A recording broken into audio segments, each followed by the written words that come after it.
নমস্কার বন্ধুরা, Bhadreswar study centre চ্যানেলে তোমাদের স্বাগতম।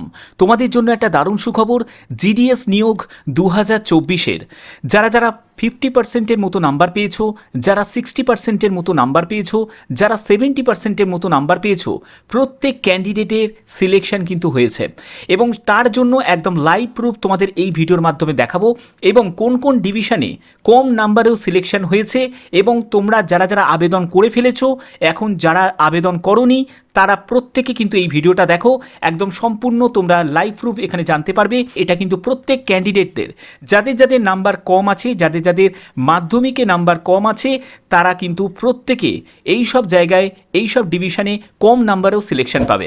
যেখানে তোমরা দেখতে পাচ্ছ টোটাল তোমাদের শূন্যপদ 44,228টি মতো শূন্যপদ। তো ভিডিওটা কিন্তু খুবই ইনফরমেটিভ হতে চলেছে, তার জন্য স্টেপ বাই স্টেপ দেখো, কমপ্লিট ইনফরমেশন পাবে। তো মূল ভিডিওতে যাওয়ার আগে প্লিজ একটাই রিকোয়েস্ট, চ্যানেলটাকে অতি অবশ্যই সাবস্ক্রাইব করে বেল আইকন অল করে রেখো এবং ভিডিওটাতে এখনই একটা লাইক করে দাও। তো চলো মূল ভিডিওতে চলে যাচ্ছি। তো বন্ধুরা, আমি স্লাইডটা ওপেন করে নিয়েছি। আজকের ভিডিওটা কিন্তু খুব গুরুত্বপূর্ণ হতে চলেছে, তার জন্য স্টেপ বাই স্টেপ দেখো। তোমাদের অনেকেই একটা ধারণা রেখে দিয়েছো মনের মধ্যে যে মনে হয় 90% নাম্বার না হলে মনে হয় সিলেকশন হবে না। এই ধারণাটা তোমাদের অনেকেরই আছে যে 90% নাম্বার আমাদেরকে পেতেই হবে, না হলে আমরা কোনো ডিভিশনে, কোনো যে অফিসে, কোনো জায়গায় কিন্তু আমরা চান্স পাবো না জিডিএসে। তো সেক্ষেত্রে আজকের ভিডিওটা সেই সব প্রার্থীদের জন্য খুব গুরুত্বপূর্ণ হতে চলেছে যারা যারা এই ধারণাটা রেখেছো যে 50%, 60% বা 70% বা 50%-এর কম যদি মার্কস থাকে তাহলে আমরা এখানে আবেদনই করতে পারবো না, চাকরি তো দূরের কথা। তো প্রথমে এই ব্যাপারটা তোমাদের ক্লিয়ার করে দিই যে অ্যাপ্লিকেশন প্রত্যেকে করতে পারে। তুমি যদি একজন পাস ক্যান্ডিডেট হয়ে থাকো, মাধ্যমিক যদি পাস করে থাকো, যে কোনো পার্সেন্টেজ অফ মার্কস নিয়ে, তাহলেই কিন্তু আবেদন তুমি করতে পারবে। তো এবারের আজকের ভিডিওর যে মেন যে বিষয়বস্তু সেটা কি, সেটা হচ্ছে মাধ্যমিকে 60% নাম্বার আছে তারা কি আবেদন, তাদের কি আবেদন করা উচিত? 60% বা 60%-এর ওপরে, কিছু কিছু জায়গায় হয়তো 50%-এর কম, 60%-এর কম। তো সেক্ষেত্রে আমি তোমাদের একটা লাইভ প্রুফ কিন্তু দেখাবো যে 60%-এর ওপরেও কিন্তু ক্যান্ডিডেট চান্স পেয়েছে, ঠিক আছে, এবং আমাদের ওয়েস্ট বেঙ্গলই পেয়েছে। তো সেগুলো কিন্তু তোমাদের দেখাবো। এবং তোমরা জানো যে কিছু জিনিস কিন্তু ভ্যারি করে, যেটা আমি আগের ভিডিওতেও তোমাদের বলেছি, সেটা হচ্ছে post office to post office কিন্তু ভ্যারি করে। সব পোস্ট অফিসে কিন্তু সমান কিন্তু কাট অফ যায় না। এটা তোমরা অনেক যারা যারা লিস্ট দেখোনি, আমি তোমাদের লিস্টে দেখাচ্ছি, সেখানে তোমরা বুঝতে পারবে ব্যাপারটা। সেটা হচ্ছে পোস্ট অফিস ভ্যারি করে কেন। তুমি যে পোস্ট অফিসে ধরো তুমি প্রেফারেন্স হিসাবে রেখেছো, ধরো এই পোস্ট অফিসকে তুমি প্রেফারেন্স হিসাবে রেখেছো, ওকে, লিস্টে রেখেছো, কিন্তু পাশাপাশি কিন্তু আর একটা পোস্ট অফিস আছে যে পোস্ট অফিসটাকে তুমি প্রেফারেন্স হিসাবেই রাখোনি।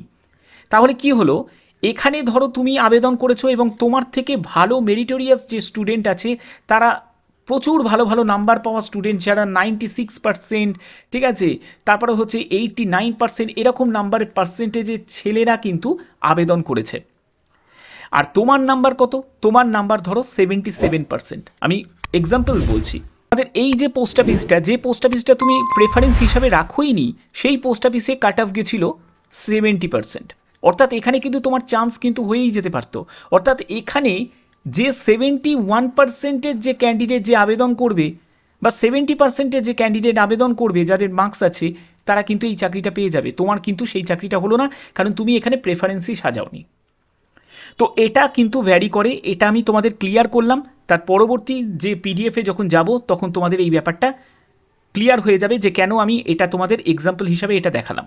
তো চলো আমরা পরবর্তী পিডিএফে চলে যাই এবং লাইভ প্রুফ তোমাকে দেখাচ্ছি যে এখানে কম পার্সেন্টেজে মার্কসেও কিন্তু সিলেকশন হয়েছে। তো চলো বন্ধুরা, তোমরা দেখতে পাচ্ছ যে আমি পিডিএফটা ওপেন করে নিয়েছি। গ্রামীণ ডাক সেবক, সেটা হচ্ছে তোমাদের লিস্ট 6 নম্বর লিস্ট। তোমরা এখানে দেখতে পাচ্ছ আন্দামান নিকোবর আইল্যান্ডটা আমি এখান থেকে বাদ দিয়ে দিচ্ছি।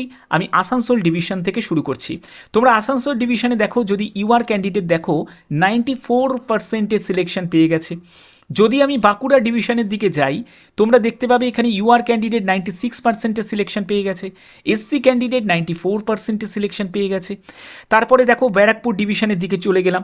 তোমরা কিন্তু এটাও কিন্তু নজর রাখবে যে এগুলো কিন্তু এই যে অফিসগুলো দেওয়া আছে না, এই যে অফিসগুলো সঙ্গে পোস্ট নেম, দেখো সে বিপিএমে চাকরি পেয়েছে না এবিপিএমে চাকরি পেয়েছে, এটাও কিন্তু তোমাদের নজর রাখতে হবে। এবং দেখো যে পোস্ট অফিসে কিন্তু কম কাট অফ গেছে, এটাও কিন্তু তোমাদের পাশাপাশি নজর রাখতে হবে। দেখো ব্যারাকপুর ডিভিশনে যদি আমি দেখি, এখানে বন্দিপুর বিওতে দেখো 94% এসসি ক্যান্ডিডেট সিলেকশন পেয়ে গেছে, তারপরে 92% কিন্তু সিলেকশন পেয়ে গেছে। ওকে, তারপরে দেখো এখানে দেখো বারুইপুর ডিভিশনে দিকে আমি যদি যাই, বারুইপুর ডিভিশন এখানে 94% সিলেকশন পেয়ে গেছে, 95% ইউআর ক্যান্ডিডেট সিলেকশন পেয়ে গেছে। বীরভূমের দিকে যদি যাই, বীরভূমের দিকে দেখো এখানে কিন্তু 95% ইউআর ক্যান্ডিডেট সিলেকশন পেয়ে গেছে। তো এসসি ক্যান্ডিডেট যদি যাই 91% সিলেকশন পেয়ে গেছে।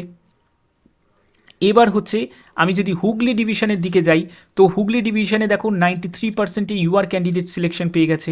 হাওড়া ডিভিশনের দিকে যদি যাই, দেখো হাওড়া ডিভিশনে 90% এসসি ক্যান্ডিডেট সিলেকশন পেয়েছে, তারপরে ইউআর ক্যান্ডিডেট 94% সিলেকশন পেয়ে গেছে।